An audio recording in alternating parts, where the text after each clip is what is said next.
So we've been waiting over a year for Promised Land episode 2 of season 1, and finally it's here. They're gonna be releasing episodes weekly on Wednesday, and so we'll try to do our deep dives basically after that week. And I think I might add in a review during the week. I don't know.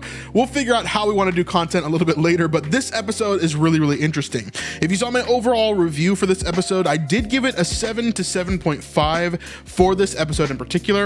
And we're gonna point out some of the things that maybe dropped the score a little bit, but also talk about some of the things that really impressed me when it comes to this show as a whole.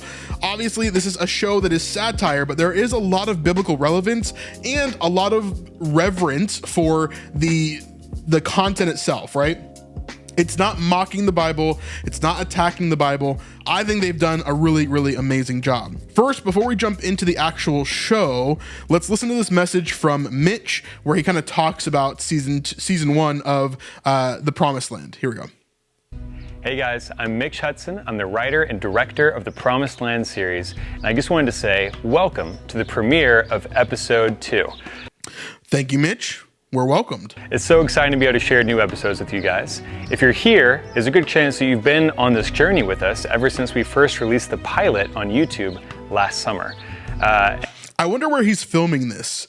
My sleuth senses are going off a little bit. I'll say that. And I can honestly say that it is thanks to your support that we are able to make and release these new episodes. While we are not a crowd-funded show, we are an independent show, which means that we rely on our audience to get the word out and to get this show in front of new people. And enough of you did that after the pilot that we were able to make 5 more episodes. And we're releasing the first of those 5 new episodes today. So first, I just want to say from the bottom of my heart, thank you so much for your support. You guys got us here, and it means the world. Yeah, super, super cool stuff. Like he's saying in the beginning here, The Promised Land is not a crowd-funded show like The Chosen was, right? They're not asking for people to donate in order to make the show a possibility. They're actually funded behind the scenes by investors and different people that have a hand in this, right? But in order to get the word out about the show, to make it popular and famous and make it big, they need you guys to share it over and over and over again, right? Which obviously they've done an amazing job at. And the 2 guys, Ben and Juan, who run the social media, have been incredible behind the scenes, obviously growing massive support through short form content and doing some really amazing things both on YouTube and TikTok and Instagram, kind of all over the place. So they've been very, very impressive to me for sure. And it's been great to be able to meet some of these guys and hang out with them and get to know them a little bit better behind the scenes. It's going to be an interesting season because I'm going to be as honest as I can, whether this show is great or there's things that are a missing, piece on it. And it's going to be a little bit harder for me to do that. I'll be honest, because I know these guys so well. But even in the first episode, me giving it a 7 or a 7.5 out of 10, I mean, I have to be as honest and authentic as I possibly can, even though, I know these guys and I'm friends with them. And so, I'll continue to do that because I respect you guys. I respect your time watching these videos, and I want to make sure that I give you the most honest review that I possibly can. So let's keep on going. And if you are new to the Promised Land, welcome. I'm glad you guys are here. What you're about to see is episode 2 of our show. So if you have not seen the pilot, don't worry, we're about to play a recap video that will catch you up on what you missed. But if you want, you can also go back and watch the first episode, which came out last summer. Yep. So we've already gone over the episode that came out last summer. And you guys can go back and watch those deep dives if you want. I did a full section of deep dives whenever it came out last summer. We talked about everything of that first episode and talked about what the future of Promised Land could look like. Now we're going to look at the actual first episode here that is new for this season, right? Episode 2, technically, even though the first one was a pilot kind of done at a different time. This is the continuation of that right after that first episode. And so we're getting this moment here. Let's just jump in and we'll start breaking it down here into some smaller pieces as we deep dive into this video here. Good morning. All right, we'll talk later. What a glorious day. Do you smell that? Wafting in the cool morning air? It's the winds of change. All right, okay, listen. It has been brought to my attention that the task of leading the people is more than one man can do alone. Well, it seems Moses has finally learned some sense. And no doubt it was kicked into him by his Midianite father-in-law. And now he's electing chiefs to help him lead the nation. All right, I'll bring up the volume a little bit here so we can be a little bit louder as we listen. But of course, his Midianite father-in-law, of course, is the one that kind of knocked this off for Moses. We see kind of back in chapter 18, we see a lot of what we saw back in episode 1 of where this was coming from. But here we see that Moses listened to the voice of his father-in-law. This is verse 24, and did all that he said. Moses chose able men out of all Israel, made them heads over their people, chiefs of thousands, of hundreds, of fifties, and of tens. And they judged the people at all times. This was to help Moses to manage the amount of people that were so vast within the nation of Israel at this time. As they left in the Exodus, there was millions of them. There was so many of them out in the wilderness, and Moses had to learn how to manage all of these people. And so how he did that was not only through his own leadership and through the leadership that God gave him, but also delegating and learning how to delegate. And so that's what he's doing here, putting men over, being chiefs over thousands, hundreds, fifties, and tens. And so we see Moses doing this here. And so basically they judged the people at all times, and then any hard case they brought to Moses, but any small matter they decided themselves. And so this is a really great way to delegate here. Then Moses let his father-in-law depart, and he went away in his own country. So I don't believe that we're going to see Jethro anymore throughout the series. Maybe later on in the series he'll make an appearance or whatever, but he's not like a major character within this Exodus. Like, he's gone back to his own country. He's kind of doing his own thing over there. And so we see that he's not going to be here, basically. But yeah, let's continue on. We'll see how many people Korah gets to lead here. And I have been chosen. Some of you will be rulers of 1,000s, some of 100s, some of 50s, and some of 10s. I love Joshua in this as well. I think he's so funny. Aktun, who plays him, I think is great. I think he's done a great job so far. We've given group numbers to everyone in the camp. So, line up here and... All right, you heard him. Let's go. Line up right here. Joshua, please. Yes, too much. Turn it out, sir. Just give me that. Thank you. Nimrod, sir. Nimrod, of course. You will be chief of 100. Step over to Aaron for your designated group number. You don't. So I'll talk about this a little bit later in this video, but I want you to remember this moment here because it's going to be a recurring theme that we're going to get into, and I'll get into it in a bit. I don't want to talk about it right now, but there is something that I think is holding back the characters within this show a little bit, and we'll talk about that in a bit. But Nimrod, of course, is a biblical name. It comes from earlier on in Genesis, during the beginning, basically, of the human race. Nimrod appeared back then, so we're seeing a return of that name Nimrod here. We don't really have a Nimrod during the time of Moses, but it is interesting to have that name here. It's just a funny name to have in a satire type show here. Don't need to bow, but thank you. No doubt I'll be made chief over 100, probably 1,000. If it were up to me, we'd get to choose our own people. But hey, I'm just the chief. I'll stay on my path. 100. Moses, good to see you. Yes, Korah. I know. He's my cousin. I know. Yes, Korah. I love that little interaction. He's like, Moses, good to see you. And he's like, his name's Korah. He's like, yeah, I know. He's my cousin, bro. Like, I know who he is. Chill out. You will be leader of 10. Step over to Aaron for your group. 10? Yes, 10. Next. This is me, Chief. Respectfully, respectfully, I believe I am capable of leading at least 1,000. Certainly more capable than Nimrod, who doesn't know his The sandal. assignments are the assignments, Korah. Please. This is an offense. Even Shem was given more people than me. Shem, you will be ruler over 50. Yay! Wow.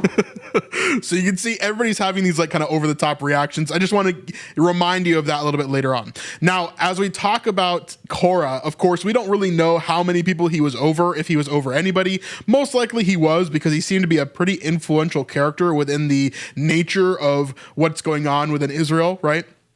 But later on is really when we see Korah kind of going into all these different things. Now, we never see Korah in charge of anybody until later on. He actually takes some of these chiefs and more recognized men that are in the nation of Israel, and about 250 of them they turn against Moses and they try to overthrow Moses. And so there's quite a lot of people that are behind Korah and that were actually accepting of what he wanted to do, that wanted to overthrow Moses. So Korah in this show, of course, is going to be a little bit more tame than the real Korah that we see in scripture. He's not going to be as aggressive or kind of against the will of God, at least outwardly. There's going to be a lot of moments where he is, you know, just a normal character that is part of the show.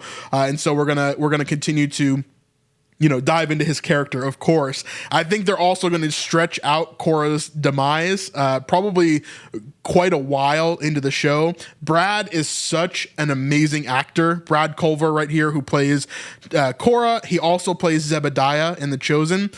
And, I think that this is pretty insane. It would be pretty insane for them to kill him off early. I think that would be a bad idea, because he does such a great job and is such a prominent figure within the show that I think it would be very, very difficult. It would be very, very difficult for them to get rid of him early on. So I think they're going to probably stretch out his death, which comes later in the scripture, out for a longer period of time, for sure. He is excited. Yay! Idiot! Stupid idiot! With a dumb face, I can only hope that my assigned people are worthy of my leadership. Group 37? Shim's Group!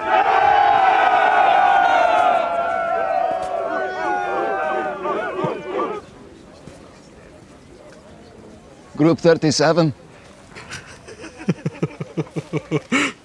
So here are Korah's men. I love the little chair move to the side, and we get Chasisi right in the middle. Of course, Chasisi being the Egyptian who went through the Red Sea on the wrong side and got stuck with the Israelites here. It's going to be really funny to see this group of Korah's men in particular, how they go throughout the season and maybe even continue on throughout the series. If these guys become like a very special group that they kind of go back to, it's going to be very funny to see how that's done. Now, let's continue on. We're going to scoot forward a bit past the intro here. One thing I'll point out is this right here. Right here, Milk and Honey Presents. So they must have changed their name. The original name of this was like 526 Studios or something like that. It was like a number. It was like started with a 5. I don't remember it. Maybe that's why they changed it. But there was a studio name basically that was different than Milk and Honey. So Milk and Honey must be the new name of the studio that's kind of behind this. If you go back to the first episode that just reached 2 million views on YouTube, you can actually see the original name of the studio there. They must have just changed it to make it more connectable, maybe more relatable, maybe easier for those that wanted to recognize this studio in other places. So yeah, who's to say? Maybe they thought it was too close to 5 and 2 Studios with the same numbers there. I don't know, but here we have Milk and Honey Studios, which is brand new to this. Then we see the intro here, and then we get into the actual show, and we get to see as Moses has been speaking with the Lord, which we'll get into scripture about in just a second here. We finally arrived at Mount Sinai. As you can see, I've already spoken to the Lord today. So you can see here the special effects on Moses's face. His face is kind of like brightened a little bit. That's kind of the signature that he's spoken with God today, because he's, been in front of the divine. His face begins to glow. This will be increased later on, when we get further in the series, beyond episode 2. But here we see it for the first time, his face beginning to glow. And that is a sign that he's spoken with the Lord, essentially. I went up on the mountain and he gave me instructions for the people. Now my chiefs are gathering the people for the big announcement. Tighten up. Tighten up. Come on.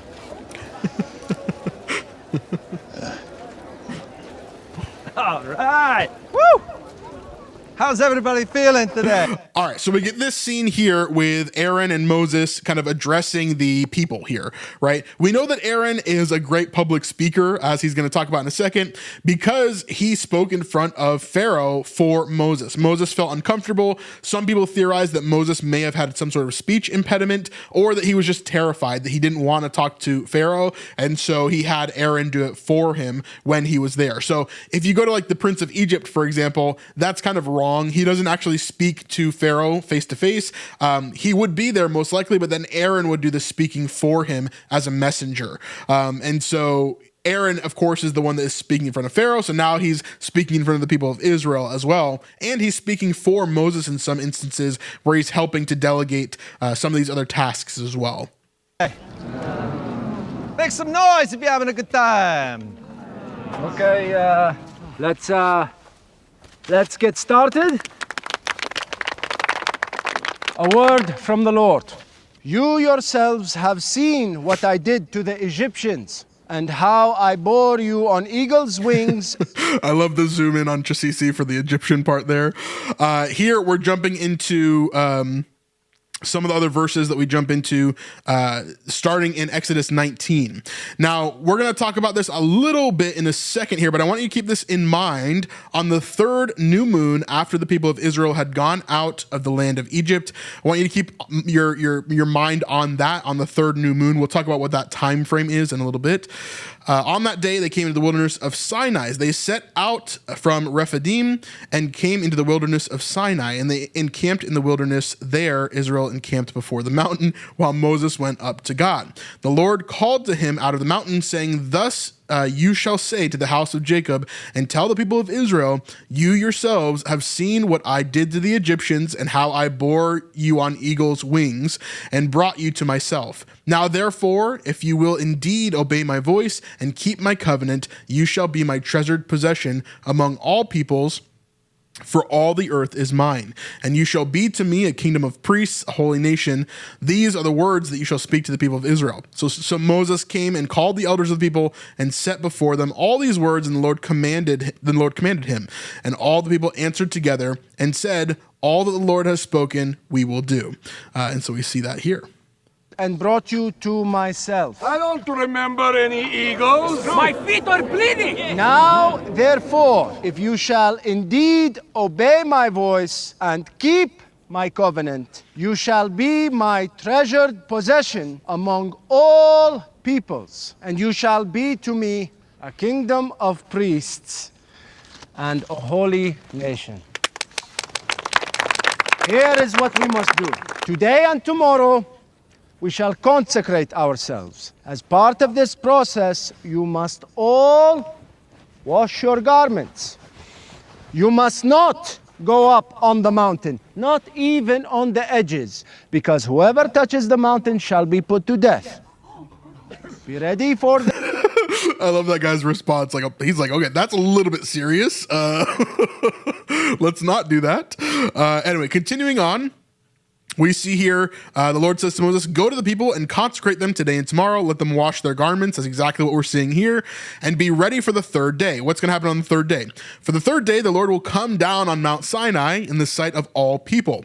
And you shall set limits for the people all around, saying, take care not to go up on the mountain or even touch the edge," just like he said there, the edge of it. "Whoever touches the mountain shall be put to death. No hand shall touch him, but he shall be stoned or shot." So meaning shot with an arrow, right? They didn't have guns. Stoned or shot. "Whether beast or man, he shall not live." So even if an animal goes up on the mountain, that animal will be killed as well, either by stone or by arrow. "When the trumpet sounds a long blast, they shall come up to the mountain." So Moses went down from the mountain to the people and consecrated the people. So this is the morning that he's doing this, essentially.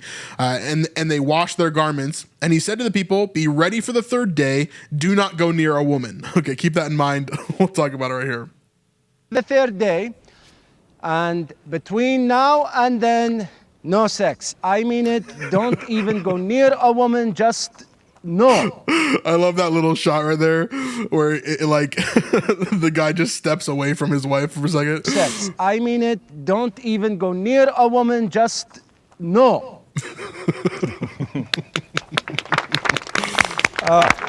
Keep it going for Moses. Okay, we're going to finish this scene, and then I'm going to talk about what I think is one of the most detrimental parts of this show so far, and where I think it could improve for the future. Whew. Thank you, Moses, for those words from the Lord. Now I think it's time for a little crowd participation. Repeat after me. All that the Lord has spoken, we will do. I'm sorry. Am I in the presence of Egyptian slaves? Or am I in the presence of free people? Now let me hear it with some feeling. All that the Lord has spoken, we will do. That's And of course, that's what we see them say in scripture, except for they all said it with one voice, apparently. So maybe not the exact same here. what I'm talking about. I'm grateful. Moses has given me a new role in leadership. Public speaking has always been my strong suit. When I spoke to Pharaoh on Moses' behalf, it went pretty well. Besides the plagues. But now that I'm the day-to-day leader, All right, let's talk about this. So let's listen to what Aaron says, and then we'll back up here. I want to be like a friend to the people. And what do you do with friends? You entertain them. When I say What do you do with friends? You entertain them. Mount, you say Sinai. Mount. Sinai. Mount. Sinai. When I say promised, you say land. Promised. Land. Promised. Land. Now, obviously, we can't all wash our clothes at the same time. And nobody wants to be around when the tribe of Gad washes their clothes. All right, let's back up. We're going to go back to this moment right here, which is quite interesting. Entertain them. When I say Mount, Let me go back a little bit more. Here we go. Lord has spoken, we will do. that's what I'm talking about. I'm grateful. Moses has given me a new role in leadership. Public speaking has always been my strong suit. When I spoke to Pharaoh on Moses' behalf, it went pretty well. Besides the plagues. But now that I'm the... So right here, if you look at Aaron's staff, you see something is coming out of his staff, okay? This is a little cute Easter egg toward the future, kind of. It's kind of weird, to be honest with you. I don't know why this is here now, because in the timeline of things, this should not be the case.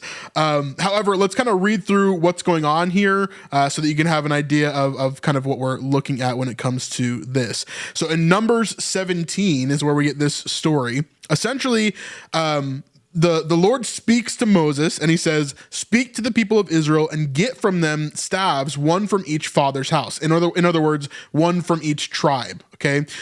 From all their chiefs according to their father's houses. So give me a staff from the leader of every single tribe. Okay.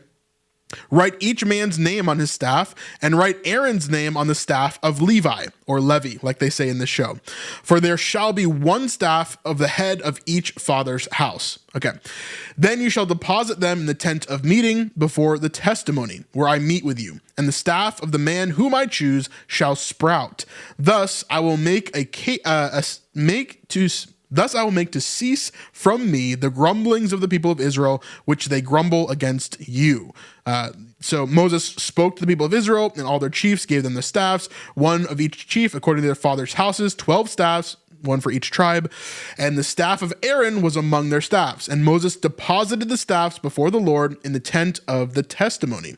All right. On the next day, Moses went into the tent of testimony, and behold, the staff of Aaron in the house of Levi had sprouted and put forth buds and produced blossoms, and it bore ripe almonds. Then Moses brought out all the staffs from before the Lord to all the people of Israel, and they looked at each man, and each man took his staff. And the Lord said to Moses, put back the staff of Aaron before the testimony to be kept as a sign for the rebels. Now, when did this happen? This happened after the raising up of Korah, essentially. So, this is basically a reminder of who God has chosen. Not only has he chosen Moses, but he's also chosen Aaron as the kind of leader of the priests, right? Of the priesthood class, the head of the tribe of Levi. In other words, the Levites, who are the Levitical priests, right? From throughout all the time of Israel. And so this is after Korah has died when this happens. But in the show, we see even here, his staff is budding.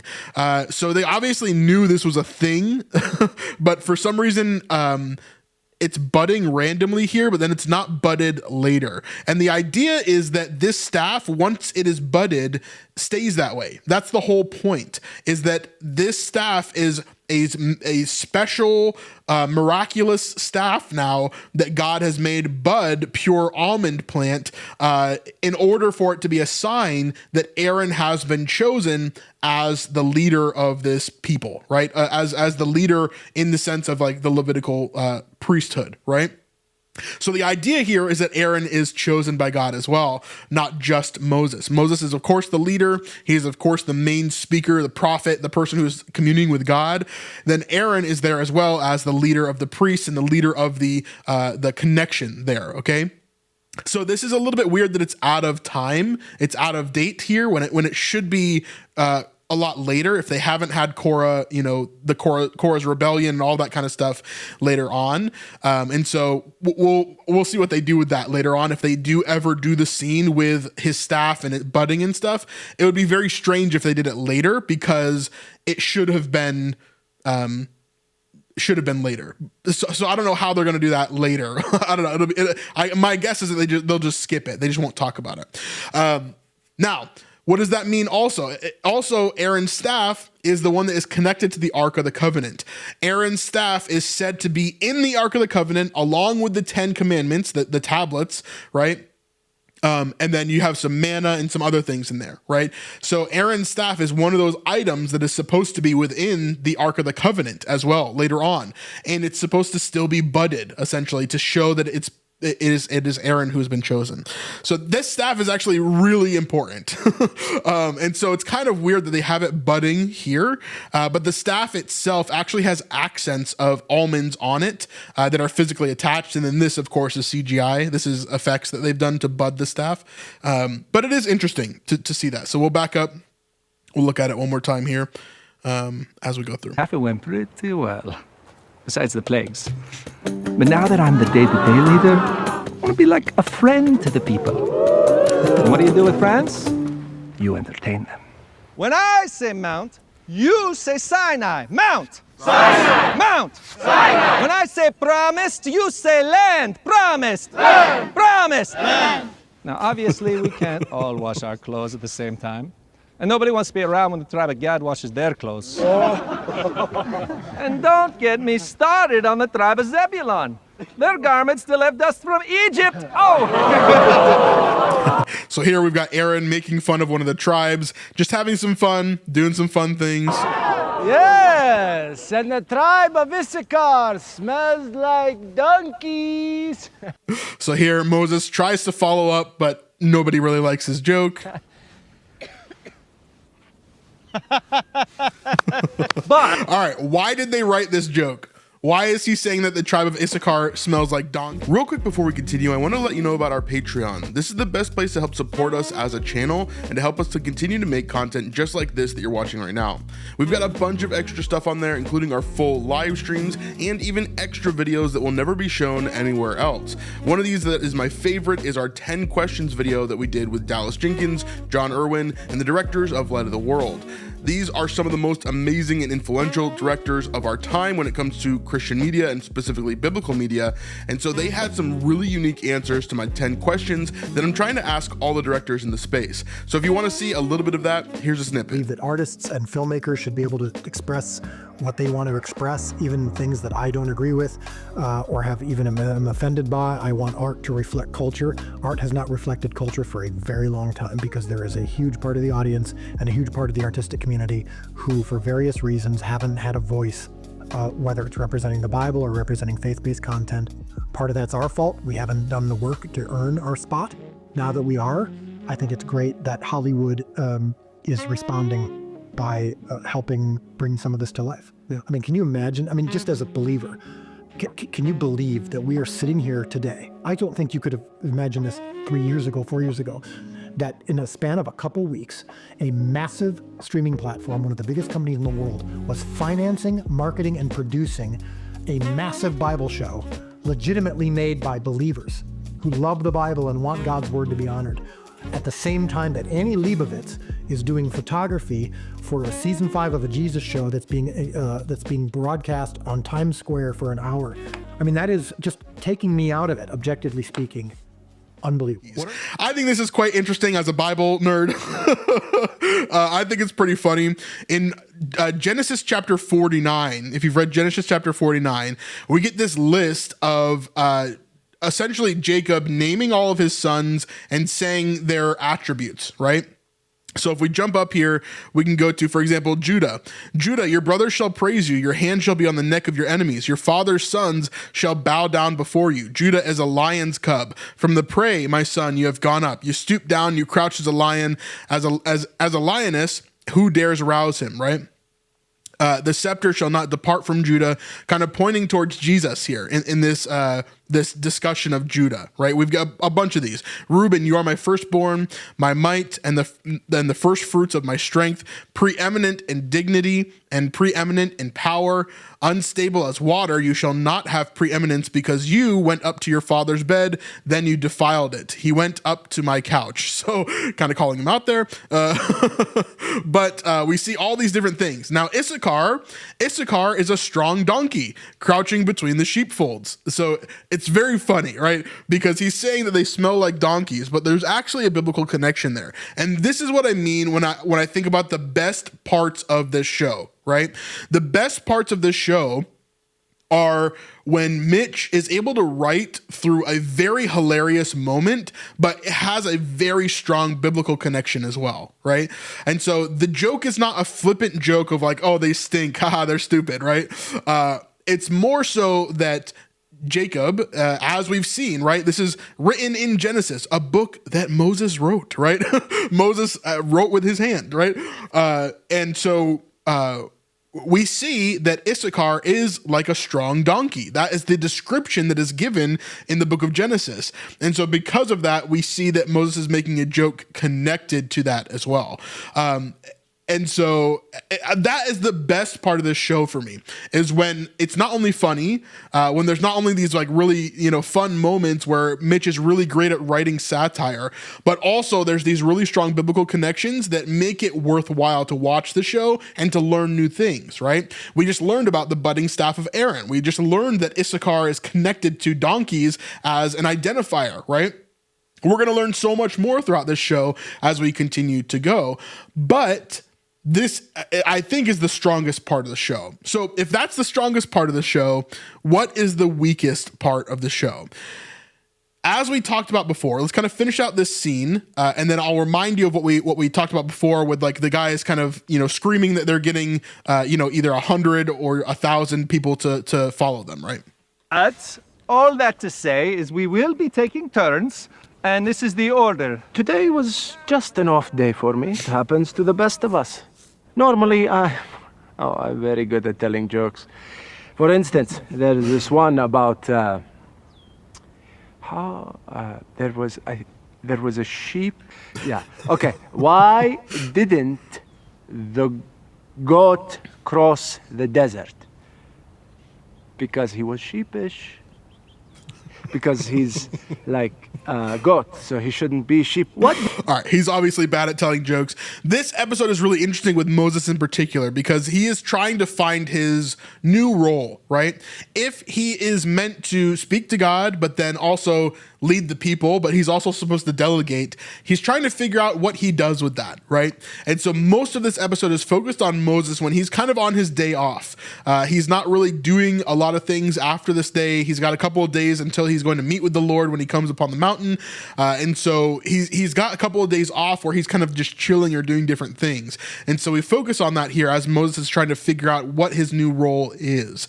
Now, as we talk about this, the biggest thing that I think is a struggle for this show that I think hurts it quite significantly is the fact that there is a couple of key characters that are missing right now within the show. Everybody is hilarious within the show. Think about who we have, right? We've got Zippy. She's like Zipporah, right? She's totally like chaotic and kind of over the top, right? She's there to help Moses when she needs to. She's definitely an over the top character, right? Then we've got Miriam. Miriam is definitely this more dry humor, sort of like annoyed, but still very over the top character, where she's like, playing her music and screaming on the hilltop, or she's yelling at the crowd, which we're going to see in a moment. We've got Moses, of course, who is seemingly pretty unintelligent at a lot of times. He's struggling to find his way through things. He misreads the room quite a lot. He's very awkward. He's very much a Michael Scott type character, where he's a leader and he is in a position where he has a lot of authority, but he's also comes off as kind of a dote at times, right? Then we've got Korah and Chisisi. These characters, again, are over the top. Korah is madly suspicious of what's going on. He's incredibly arrogant. He's over the top in that, right? Chisisi is trying to hide his identity. It's an over the top character in the sense of there's an Israelite that is with an Egyptian that is with the Israelites that's trying to hide his identity, and he's just quirky. He's over the top quirky, right? Joshua, very same thing. Joshua at this time in scripture is a super strong warrior. However, in the show, he is way more of kind of like this underling that Moses doesn't want being there at all. He's very much the Dwight from The Office of this show. And so he, again, is extremely over the top. Same thing with Aaron. Aaron is again, this high personality that wants to be in charge, wants to help his brother, but he's, again, over the top. So why am I saying this, okay? All of these characters are great, but there's not a moment for us to breathe within the show. And I think that is something that I think actually hurts the overall series so far, unless they add a character like Jim Halpert, for example. In The Office, it is bearable because the people who you relate to most in the show, and I guarantee you this is almost universal throughout the entirety of the Office fandom, right? The people who you will relate to most in the show is Jim Halpert and Pam, right? These two are the normal characters. They don't have these weird, wacky, crazy things like we see the rest of The Office have, right? All of the rest of The Office is way wacky, like over the top, really insane people, okay? But Jim and Pam are the anchor that keeps everybody else grounded so that we have a reference to a normal person. So here's why I'm saying this. I would love to have someone or someones within this show, maybe one or two characters that are as close to biblical Israel as you can. Or at least have the people of Israel maybe acting a little bit less satirical at times, right? The people of Israel, and I know that it won't always be this way. I'm just saying throughout this episode, this is how it feels. Within this show, I think that you need someone who's normal in order to gauge how weird everybody else is. Does that make sense? Because I think it would help to anchor and to navigate this show a little bit more. And I think it would make it way funnier at certain points, where sometimes in this episode, there are some things that just felt a little bit flat for me personally, because everything is wacky. So I don't know how to gauge when it's over the top, wacky, funny, or if it's just like, oh, these are just how these characters act and that's how the world is. Does that make sense? So that's why, that's my overall thought with this. I'd love to hear your thoughts and if you agree with that or if you disagree with that. I'd love to hear your thoughts. But let's continue on. We're going to skip forward a little bit to Miriam's section here as she talks about the Women's Hour. Starting today, we will have a Women's Hour in the tent of meeting. The purpose of this Women's Hour... So obviously, right when Miriam starts talking, everybody ignores her because she's a woman, right?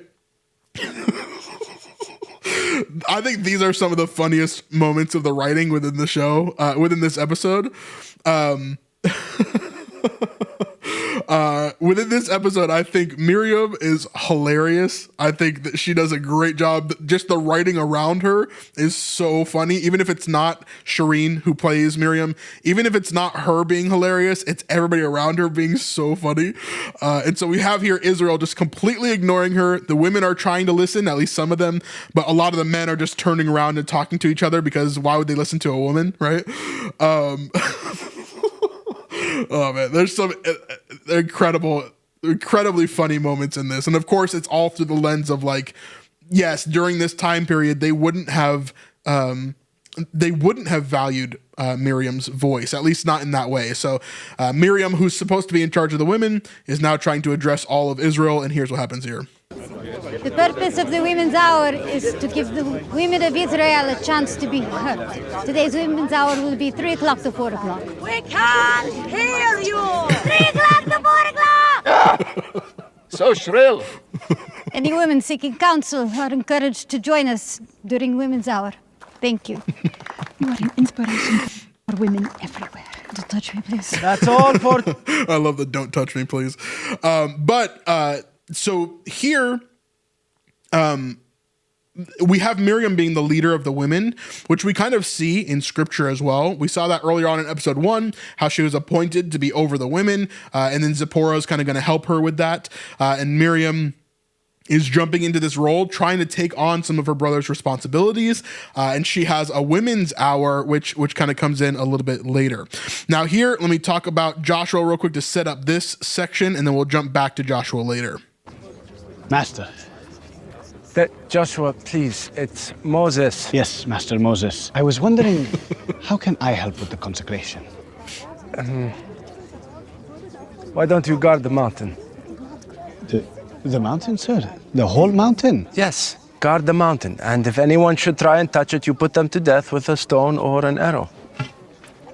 So exactly like we read in scripture, whoever touches the mountain is to be killed, not by hand, but with a stone or with an arrow, basically to make sure that they are not being touched by the rest of Israel so they can stay clean or pure. And so here we have Joshua who's protecting the mountain. That's his job now. The consecration is very serious. All right, we're going to skip forward here. We've got Korah having a little bit of moment with his men. Really funny punchline here where they had Brad do a trust fall. Trust.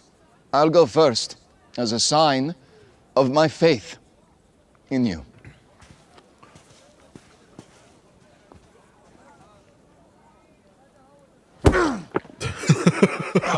Well done, Cora. Very impressive. So right underneath Brad here is a pad that's in the sand. I don't even actually know if this is Brad or if it's a stunt double. It might be a stunt double just so that he didn't hurt himself doing this. I'm not 100% sure about that, but I did see the stunt crew setting this up ahead of time, putting a pad underneath the sand, putting sand over it. That was on the BTS there. So yeah, funny moment there. The trust fail with Chasisi just clapping is it's hilarious. Help me up. Cora. Help me up.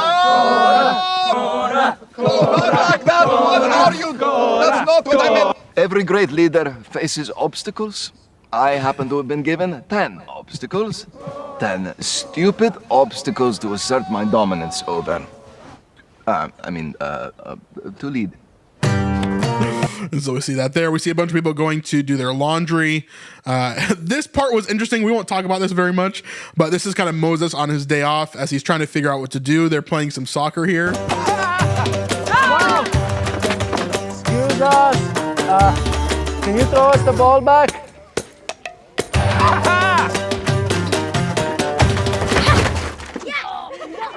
And then he starts to lose, basically, and so he gets a little bit upset. And here's where we get, definitely this is a Michael Scott moment for sure. No. Moves like that are cheating. And when you cheat, you betray your people. Do you want to go back to Egypt? No. Okay. He's just like scarring this kid, like you can't cheat in this game. Do you want to go back to Egypt? Imagine the prophet of God is saying that to you. Just the premise of that is just so like, it's so extra. Let's go have some fun. And then nobody wants to play the game anymore because they're terrified of going back to Egypt. Yeah! And then he's just completely oblivious that he's just like destroyed these kids. Woo! A good game. Anyway, let's scoot on forward here to the women's hour.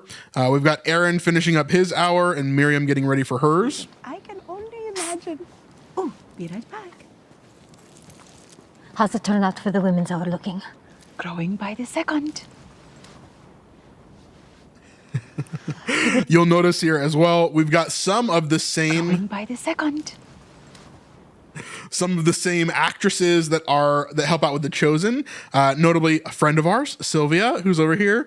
So thank you for all that you do in The Chosen and here. But some of these background actors, you're going to notice them from The Chosen as well. A lot of them were kind of crossovers here. Of course, even some of the main characters, we've talked about this before, but a lot of the main characters, almost all of them, have been in The Chosen as well, including Shireen, who plays Herodias. Ready to make the announcement. It's almost time. Thank you. Aaron plays the lawyer, Lazarus's lawyer, back in Bethany. This is fun. I could do this all day. All right, gentlemen, I'm going to take a break while the women handle their business. But don't worry, I'll be back soon. Shall we begin? One moment. Let the women's hour begin!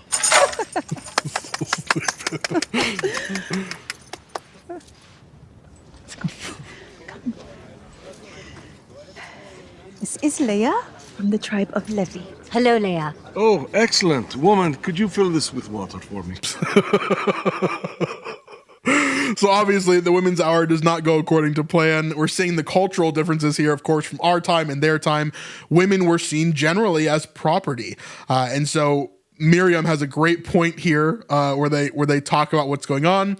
Of course, it's impossible to make a show about this time period and really, make the women super empowered and to allow them to control a lot of things, because it wasn't a thing that happened, right? Miriam here, she's not in charge of the men, she's only in charge of the women, and she has this women's hour, right? Now within the Bible, we don't really see this women's hour thing happening or anything like that, but she does have charge over the women, and then she has, I think, specific times where they do like music and different things like that with the women there. No, that's not what we're here to do. Give it back. I can fill it after, if that's okay. I'll allow. I'm sorry. So he said, I'll allow it. Of course, she had to ask permission there for sure. The women in the camp aren't usually given the chance to be heard. Women are considered property, and that's a hard mentality to break. Woman! So here you can see the identifying piece here, right? They're basically equating women with goats. They're the same here because goats are property, women are property. The next line that Miriam says here is so unhinged. It's crazy. What are you doing out of the goat pen? But now that we're no longer slaves in Egypt, everything is going to change. Women aren't just property now. We're property with a voice. That line is crazy. I dare you, Mitch. I dare you to put that on a shirt. I dare you, Mitch. Oh, man. Women are not just property. They're property with a voice. I want to see that on a shirt so bad. Obviously, I don't agree with that statement. Obviously, my wife is amazing. All the women in my life are amazing. I'm not saying that. Oh, man, but it would be so funny. What can I do for you, Leah? It's, well... Go ahead, child, speak up. I can barely hear you over all this noise! Actually, never mind. I'll go get you your water, sir. Okay. Well, next. This is Shamira. from the tribe of Dan. Go ahead, Shamira. So, it is my time of bleeding. Quiet! Quiet! Really? Oh my gosh. I think that joke right there, I probably laughed the hardest in the episode during that moment right there. It is my time of bleeding. Oh my gosh. That is the most unhinged writing ever. Super insane here. Now, here is where we get introduced to a new character. On top of getting introduced to a new character here in a bit, this could be one of the solutions to what I was talking about earlier. We need some sort of straight character that is a normal human being, right? This may be one of those characters that we could see here. Not Joshua, but the person that he's going to be with and that he's going to meet here. The utmost importance, and I'm taking it very seriously. Okay, I think that's far enough. Oh, whoa, whoa, whoa. No. Not today. Yes. Be gone. Goodbye. Remember, even if an animal touches the mountain, they will die as well. Where are you going? This is an opportunity for me to prove myself to Moses. Nobody, and I mean nobody, is going to touch the mountain on my watch. Or else. So he's got a stone in one hand, and in the other hand he has a bow in case he needs to, take care of anybody who touches the mountain. And I don't know who's watching the other side of the mountain. I don't know who's watching every, side of this gigantic Mount Sinai, but apparently Joshua's got it covered. So I'll take that. Bye-bye.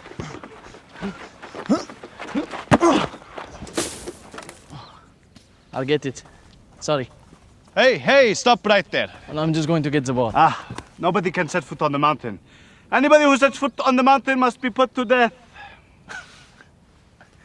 Under whose orders? By orders of my master, Moses. Oh no, not Moses. There's a couple of things. I'm not sure why people don't revere Moses. Maybe it's because he's like a brand new leader and they're just getting used to him. But he is the one that followed God's voice in order to bring them out of Egypt. And he's like the number one figure that any Jew in all of history is going to point towards. So yeah, maybe some of these people didn't have a full grasp of who he was or how important he was quite yet. And maybe that grew over time to become more and more and more important. But for them not to recognize Moses as like a leader by this point, I guess is to be expected to a point.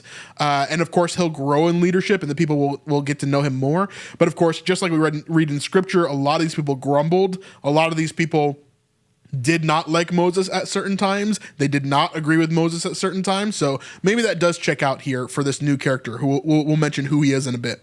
Just take a second, brother. I cannot allow you to pass. I'm barely touching the mountain. I'm sure Moses will understand. You will have to wait. Well, we have to. Get! I mean it! Get back, all of you! Fine. I'm sure Moses will be very proud of you. Let's go. Hey, by the way, aren't you standing on the mountain? The line is behind me. You're right there. Let's go. I really wanted Joshua to start crying there right after the new character said, I'm sure Moses would be really proud of you. I just wanted him to like start tearing up. That would have been golden right there. That was okay. He says that was okay. Now they move on to the next section here. We've got all the different people talking to Moses here. We'll kind of jump into this one. Hilarious. I like it. A very different style. Very cool. So they're talking about the style of Aaron leading versus Moses leading. They actually like Aaron a lot. They don't have any problems with him quite yet, while they've had some issues with Moses in the past. Zebediah, great to see you, friend. It's Nimrod. It's a pleasure to meet you, Nimrod. We spoke just yesterday. I don't... You made me one of your chiefs. Oh, yes. Of course. Yes. It's just that you have the stature of a Zebediah, you know? Not a Nimrod. Okay. While we're pointing out actors who play stuff in The Chosen, obviously Wasim is Yanni. In Wasim is the actor's name. Moses is his name here. And in The Chosen, his name is Yanni. And so he's one of the Pharisees there. This was really good hanging out with you guys. So here we start to see Moses getting a bit self-conscious. We're going to kind of scoot forward here. He has a moment here with Zipporah, who then kind of encourages him a little bit. We're going to fast forward here. Then we see Joshua in the middle of the night, which I think is hilarious here. Okay. Only 30 more hours to go. Sleep is the enemy, and I will defeat it. Once I was a boy. My name is Joshua. I am very tired. You have to be vigilant. Hello? No one would approach a crazy person. Think about that.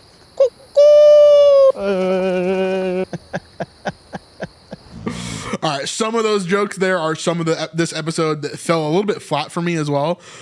Didn't really hit where I wanted them to in that moment there. Up, up. Oh, all right, come on, up, up. That's right. Korah is relentless. Like Pharaoh.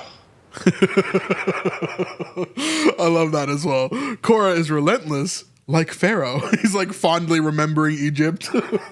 Exercise builds character, and character is pleasing to the Lord. Breathe in through the nose, out through the mouth, like this.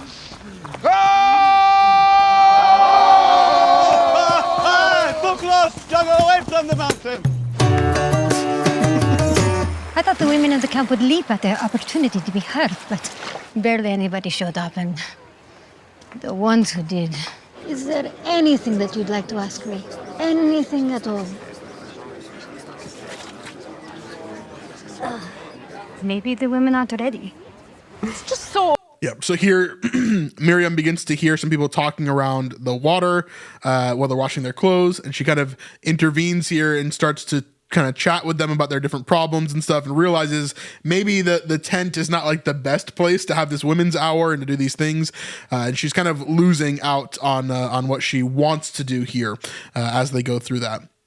Next, we also see Moses as he is doing his clothes, and we kind of hear some gossip about him and different things. He is so funny. He's just like Moses, but funnier and smarter. So they're talking about Aaron here. He's so funny. He's just like Moses, but funnier, but better, more handsome. And he's better looking. He's better than Moses in every way.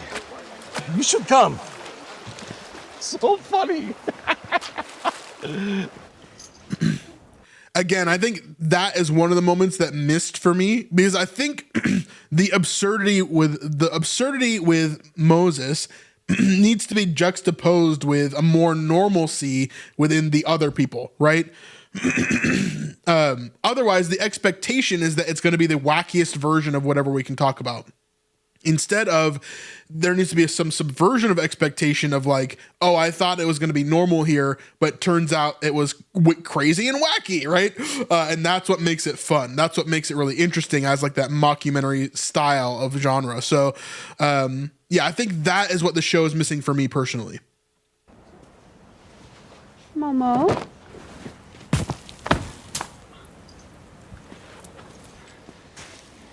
What's going on, sweetheart? I didn't catch that.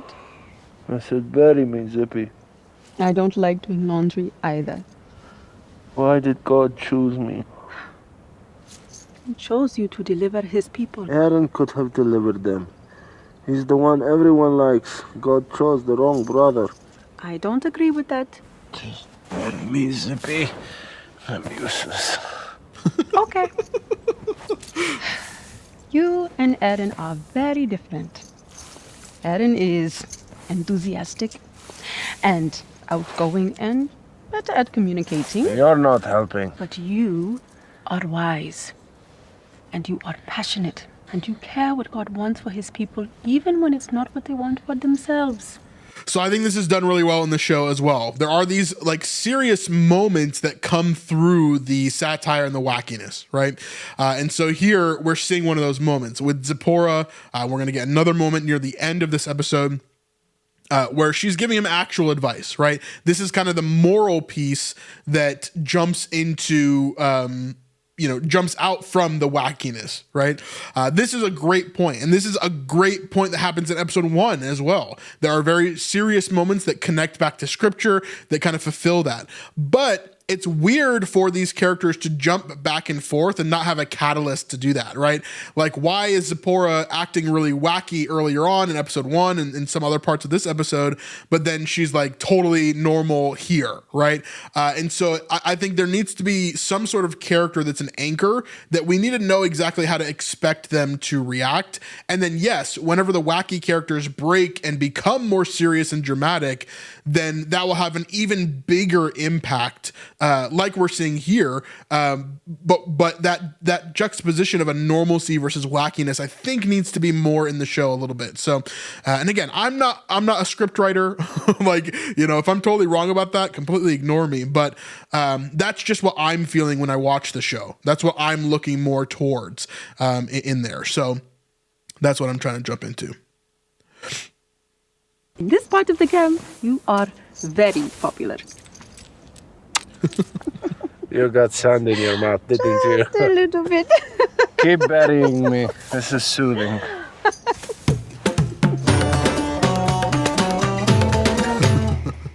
Back to Mount Sinai here. We've got these boys trying to get their ball back with a sleeping Joshua. Quiet, I've almost got it. Shh. Shh. Oh, there we go.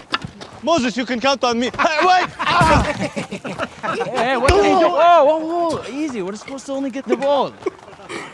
It's crazy that they just like kick him and start beating him up.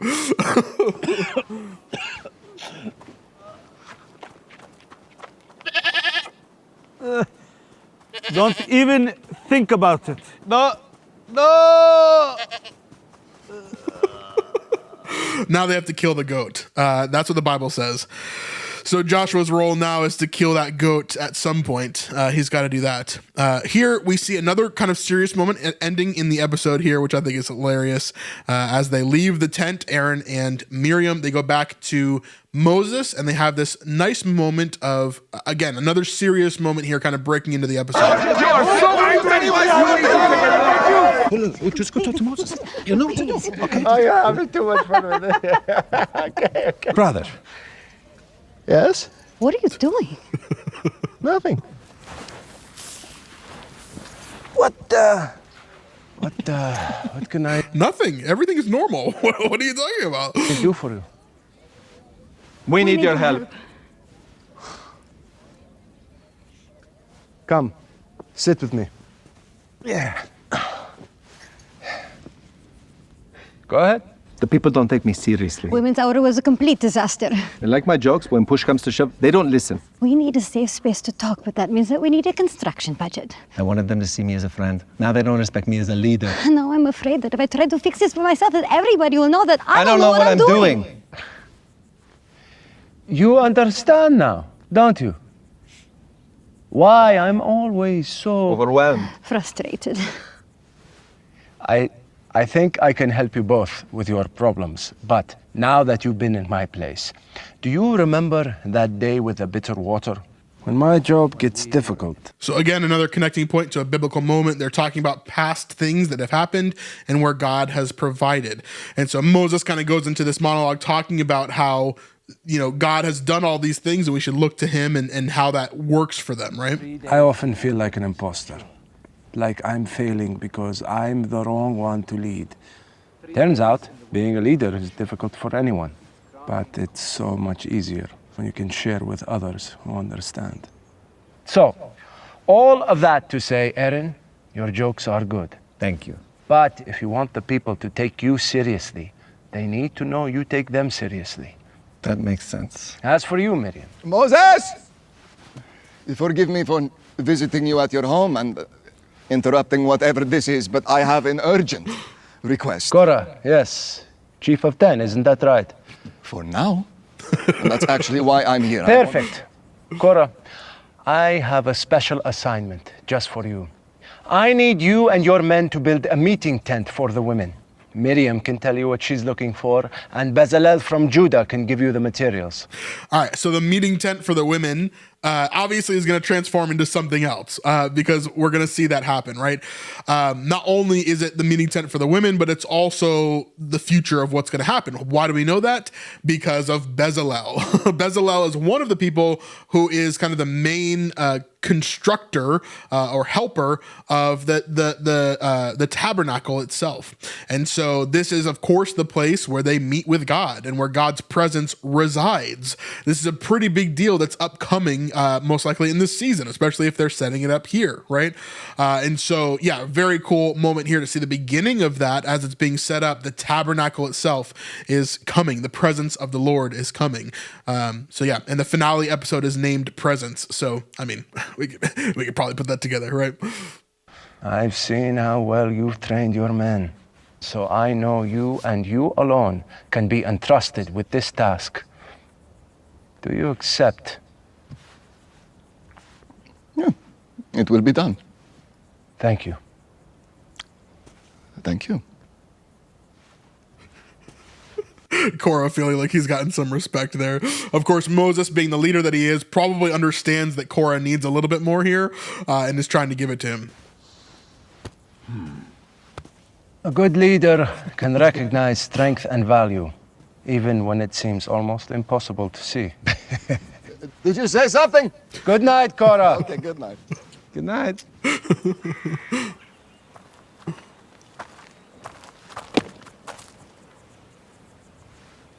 You take your job too seriously. It's embarrassing. Just leave me alone. But my friends had no right to be cruel to you, so I'm sorry. Maybe you need better friends. Maybe. Not you, though. Okay, good luck.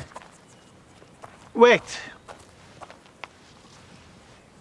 I'm Joshua, son of Nun, assistant to Moses.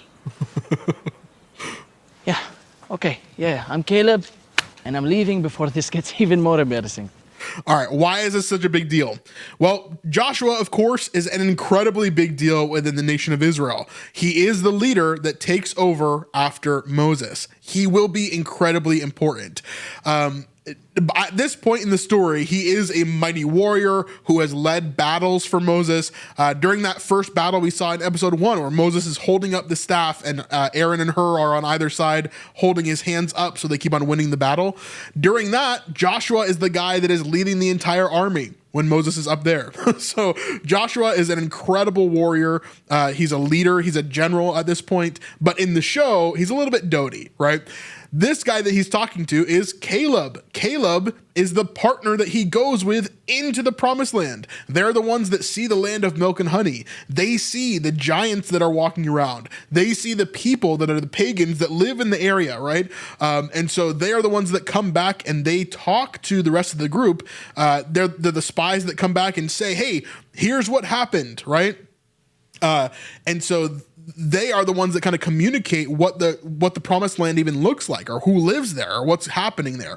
So these two are really, really important to the future of Israel as well. And so these two characters being paired up this early, I think is very smart, because their relationship is going to grow. They're going to start to do different things. And I think, as I've been talking about this whole episode, we're missing a straight character, right? Which I think Caleb could be that character. He doesn't seem as wacky. He seems kind of Jim-ish, right? From The Office. He seems kind of normal. And so we could see Caleb being this character later on. We'll just have to see how that all turns out there. I'll see you. Okay. Goodbye. Bye. And so, of course, lingering on that moment, they know that this is an important pairing. And don't get too close to the mountain, okay? Right here? Don't do it. Don't go. Don't. I said don't. I won't. Look at your face, though. Okay. See you around, son of Nun. So we see that there. Then finally, ending the episode, we have this moment here with a large cloud.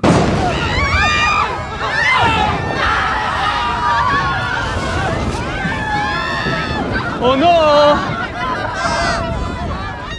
Well, that's another moment for me that just kind of fell flat. I didn't really love that moment there. Failed at consecration, and clearly God is going to smite us all. Make your peace, gentlemen. If God is upset, it can't be at us. We did everything we were told. You're right, Moses. You're very right. It's everyone else who's the problem. Classic Korah, his arrogance, thinking everybody else is the problem. This is probably the seed that begins his rebellion later on. I do really wonder where Chisisi is going to land in that rebellion. Is he going to end up with Korah? Most likely, right? Since they've been paired together for so long. But we'll have to see. We'll have to see where that goes in the future. Now, this ends up Exodus 19 and 20 here.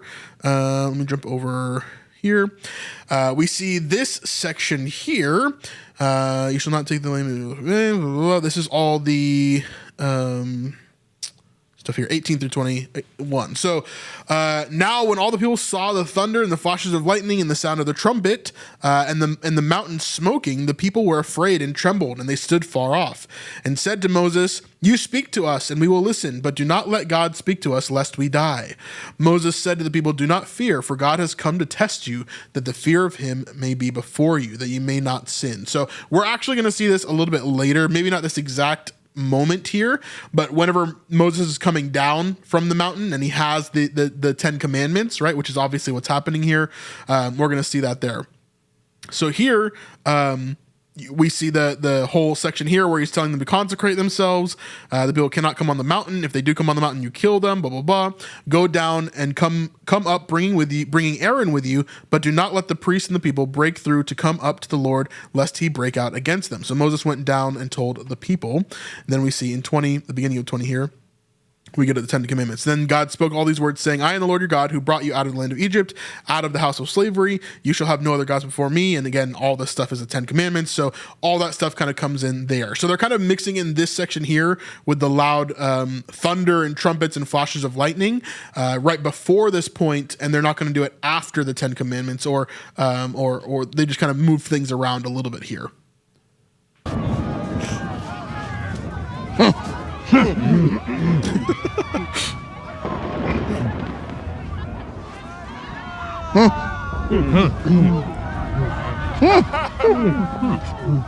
This is another joke that for me fell a little bit flat. I didn't really love that one.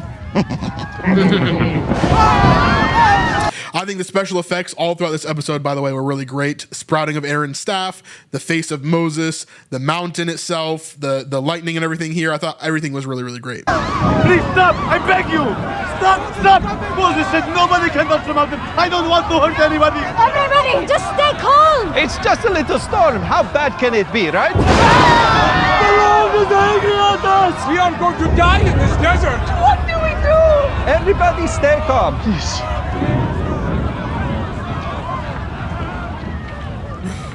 So here they see they can't lead on their own. Moses has to take care of the big things. So that's kind of the final point of this episode, is that Moses is taking control of the big things here.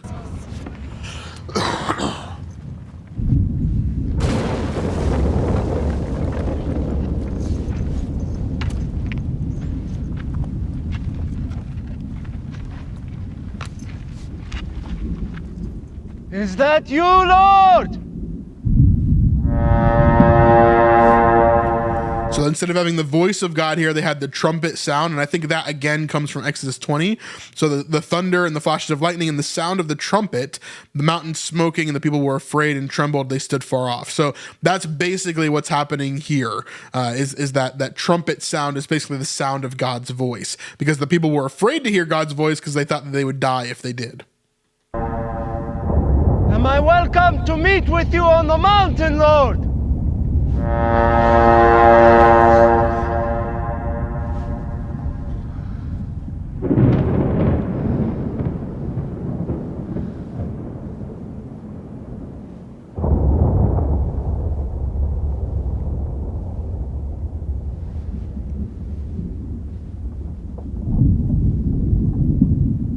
Okay.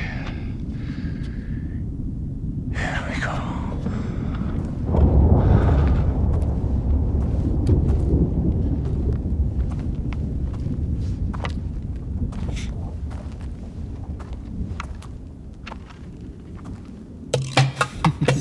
And that's the end of the episode. When I say trumpet, by the way, some people are saying in the chat, whenever I say trumpet, it's that long blowing sound. It's like a shofar. So when they say trumpet in the Bible, they don't mean right? What they mean is the shofar, ram's horn that you blow through. And if it's big enough, it would make a sound like that, right? In real life, it's a lot more shrilly and annoying, to be honest with you. But yeah, great episode. I thought it was really well done overall. Like I mentioned, I think there are a couple of things that brought down the level for me. So I ranked this about a 7 or 7.5. Let me know if there's anything I missed in this episode that you guys wanted me to point out. And I'll make sure to follow up if I do. But hope you love this deep dive. Hope you enjoyed it. And hope you're going to watch the rest of the season. Remember, they come out Wednesdays every single week for the next 4 weeks, essentially. We've got 4 more episodes beyond this one for a total of 6 episodes in season 1. So that's how it's going to work for now. Let me know your thoughts on this one. And of course, we'll see you guys on the next one. Peace.